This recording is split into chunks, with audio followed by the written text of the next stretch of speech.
राधे राधे। आज हम जानेंगे माघ मास के अंतिम 5 दिनों में कैसे पाएं संपूर्ण माघ स्नान का पुण्य फल, इसकी विधि और स्नान के नियम और समय। माघ मास हिंदू पंचांग के सबसे पवित्र महीनों में से एक माना जाता है, जो आत्मशुद्धि, भक्ति और दान के लिए जाना जाता है। इस माह में सूर्य मकर राशि में प्रवेश करता है और मान्यता है कि माघ स्नान से पापों का नाश होता है, आरोग्य और मुक्ति मिलती है।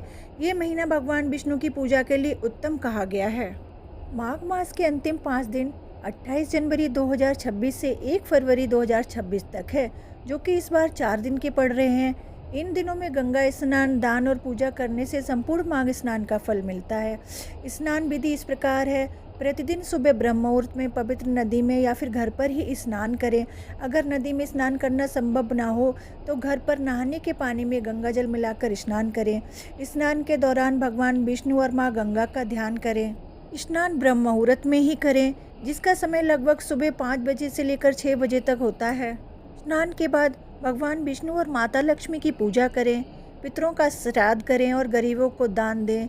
तिल, गुड़, ऊनी वस्त्र, अन्न और इन दिनों में गर्म चीज़ों का दान ज़्यादा मान्यता होती है। माघ स्नान के समय मांसाहार और नशीले पदार्थों का सेवन नहीं करना चाहिए और दिन में सोना नहीं चाहिए। अब जानते हैं माघ स्नान के कुछ जरूरी नियम।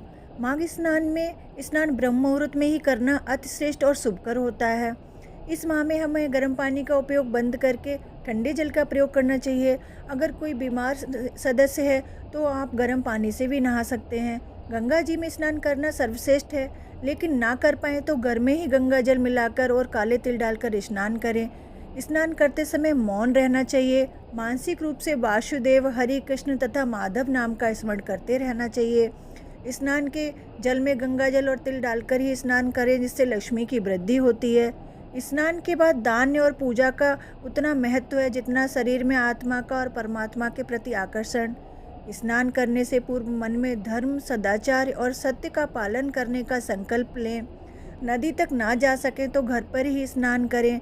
स्नान के बाद भगवान शिव, सूर्य देव और विष्णु जी की पूजा करें।